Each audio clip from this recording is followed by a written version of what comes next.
मक्खनपुर नामक राज्य में मिथिला नाम की एक औरत अपने 5 बेटों के साथ रहती थी। क्योंकि ये बेटे भगवान की कृपा से उसके घर पर पैदा हुए थे। पांचों में अलग अलग गुण थे। बड़ा बेटा था, वो बिजली से खेल सकता था। छोटा बेटा था, वो पानी को अपने वश में कर सकता था। वही मंझला बेटा काफी दर्द झेल सकता था और चौथा बेटा अपनी सांस रोक सकता था और पांचवा बेटा हवा में उड़ सकता था। पर वो देखने में एक जैसे थे, जिस वजह से कोई भी उन्हें पहचान नहीं पाता था। और मिथिला ने भी ये बात सभी से छुपा कर रखी थी कि उसके 5 बेटे हैं, क्योंकि हमेशा एक बेटा ही सभी के सामने आता था, जिसका नाम लाखन था। तुम सभी सो जाओ, क्योंकि तुम्हें रात में समुद्र से सीप भी तो लानी है, जिससे हमें मोती मिल सके। हाँ माँ, हम सो जाते हैं, आप चिंता मत कीजिए। तुम पांचों तो मेरे 5 रत्न हो और मुझे खुशी है कि हम सभी साथ हैं। हाँ माँ, और ऐसे ही हमेशा हम साथ रहेंगे, जिससे कोई भी हमारा कुछ नहीं बिगाड़ सकेगा। हाँ हाँ बेटो, अच्छा अब सो जाओ, बहुत रात हो गई है। आधी रात को सभी उठे और समुद्र में सीप पकड़ने के लिए नदी पर चले गए। जब तक मैं समंदर का पानी अपने मुंह में करता हूँ, तब तक तुम लोग जल्दी जल्दी से सीप उठा लो। मैं सिर्फ 7 मिनट तक ऐसा कर सकता हूँ। हाँ भैया, हमें पता है, हम जल्दी से सारी सीप उठाकर ले आएंगे। ठीक है, अब जल्दी से जाओ, मैं पानी अपने मुंह में भर लेता हूँ। और इसके बाद रामू ने सारा पानी अपने मुंह के अंदर भर लिया और इसके बाद उसके भाइयों ने जल्दी जल्दी सारी सीप उठा ली और फिर वो बाहर आ गए और फिर रामू ने सारा पानी छोड़ दिया। आज सीप से मोती निकालकर चंदन बेचने जाएगा। ठीक है भैया। और इसके बाद चंदन बाजार में मोती बेचने गया। सभी मछुआरों के मोती बहुत ही छोटे थे, पर चंदन हमेशा बड़े बड़े मोती लाता था और उसके मोती कुछ ही देर में बिक जाते थे, जिस वजह से मछुआरे परेशान रहते। जब उसके सारे मोती बिक गए तो उसके पास सभी मछुआरे आए। अरे भाई, तू इतने मोती कहाँ से ले आता है? हमें तो इतनी सीप मिलती ही नहीं है। मुझे तो ऐसा लगता है कि तू जादू टोना जानता है, इसी वजह से तू इतनी सारी सीप ले आता है। अरे नहीं नहीं भैया, ऐसा कुछ भी नहीं है, आपको गलतफहमी हुई है।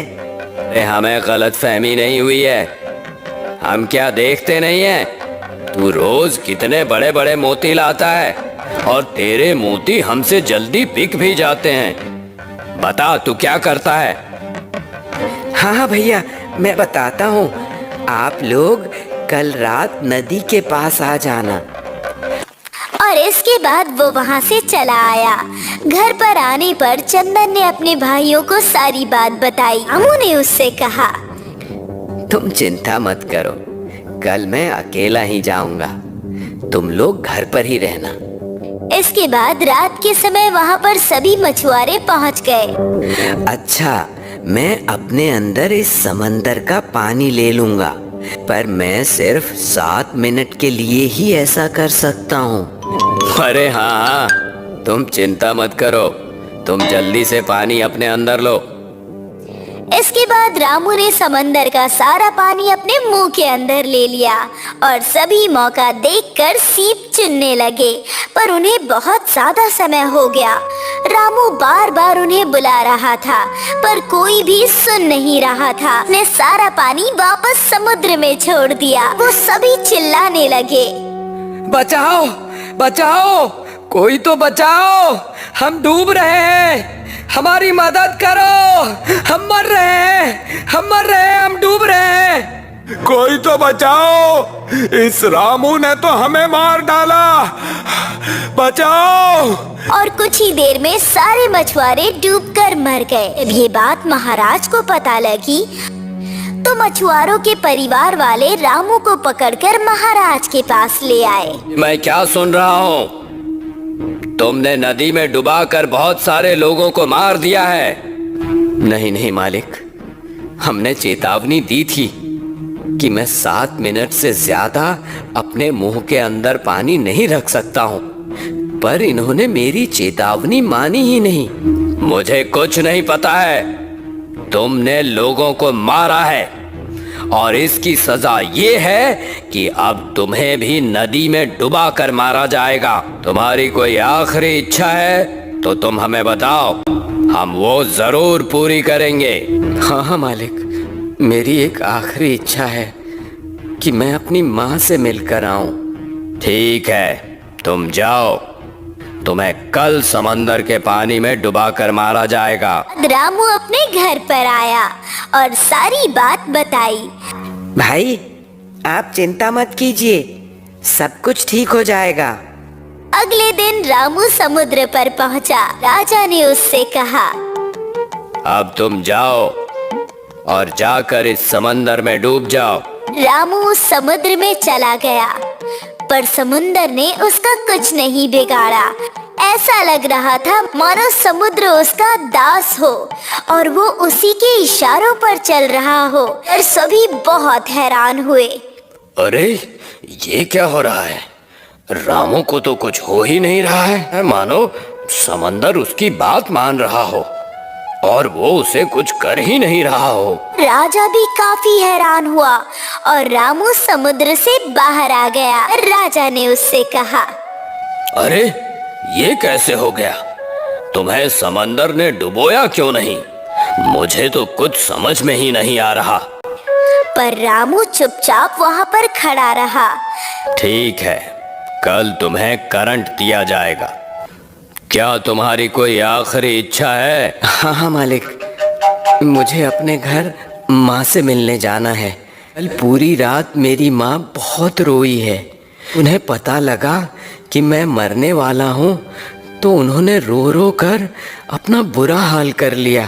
ठीक है, तुम जाओ, अब तुम्हें कल बिजली से करंट दिलवाया जाएगा। वो घर पर आ जाता है और सारी बात बताता है। लाखन ने कहा, आप भैया चिंता मत कीजिए, कल मैं आपकी जगह पर जाऊंगा कि मुझे तो बिजली से कुछ होता ही नहीं है। सभी लोग बहुत खुश हुए और फिर अगले दिन रामू की जगह पर लाखन वहाँ पहुँच गया। और जैसे ही लाखन को करंट लगाया गया, उसे कुछ नहीं हुआ।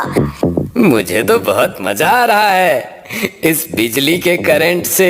आहा, धम ता धम ता धन ता धन दिन ता धन दिन ता धन दिन दा। ये देखकर लोग बहुत हैरान हुए। लोगों को समझ में ही नहीं आ रहा था कि रामू को करंट क्यों नहीं लग रहा है। राजा भी बड़ा हैरान हुआ। लाखन वहाँ से आ गया। राजा ने कहा, अरे, ये कैसे हो सकता है? तुम्हें करंट क्यों नहीं लगा? आखिर ऐसा कैसे हो सकता है? पता नहीं महाराज, मुझे तो कुछ भी नहीं पता है। बिजली ने मेरा कुछ नहीं बिगाड़ा। हाँ हाँ हाँ, ये तो मुझे भी पता है। अब तो मैं कल तुम्हें बताता हूँ। तुम्हें मार मार कर अधमरा कर दिया जाएगा, तुम्हारी गर्दन काट दी जाएगी, तब देखते हैं तुम कैसे बच जाते हो।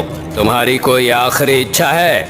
हाँ महाराज, मैं फिर से अपनी माँ से मिलना चाहता हूँ। उनकी तबीयत बहुत ज्यादा खराब है, इस वजह से मैं आखिरी बार उन्हें देखना चाहता हूँ। ठीक है, कल तुम्हारे 2 टुकड़े किए जाएंगे।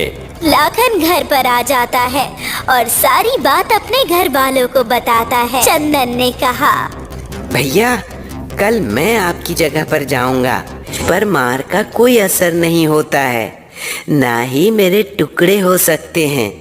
मैं बहुत ही मजबूत हूँ। हाँ हाँ। इसके बाद अगले दिन चंदन वहाँ पहुँच जाता है।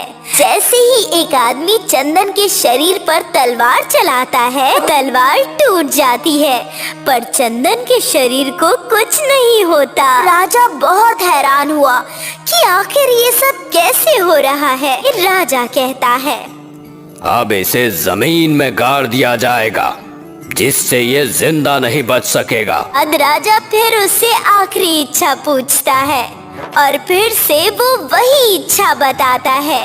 सारी बात अपने परिवार वालों को बताता है। रमेश कहता है, अब भैया मैं आपकी जगह पर जाऊंगा, क्योंकि मैं बहुत देर तक सांस रोक सकता हूँ। अब रमेश वहाँ पहुँच जाता है और उसे जमीन में गाड़ दिया जाता है। सभी वहाँ से चले आते हैं। जब रात होती है तो मिथिला अपने चारों लड़कों को लेकर वहाँ जाती है। इन खोद कर रमेश को बाहर निकाल लेती है। अब हम ये गांव छोड़कर चले जाएंगे, हम दूसरे गांव में जाकर रहेंगे। पांचवा बेटा उन पांचों को एक बड़ी सी पोटली में रखता है और अपने कंधे पर बिठाकर उन्हें उड़ा ले जाता है। वो लोग गांव छोड़कर चले जाते हैं।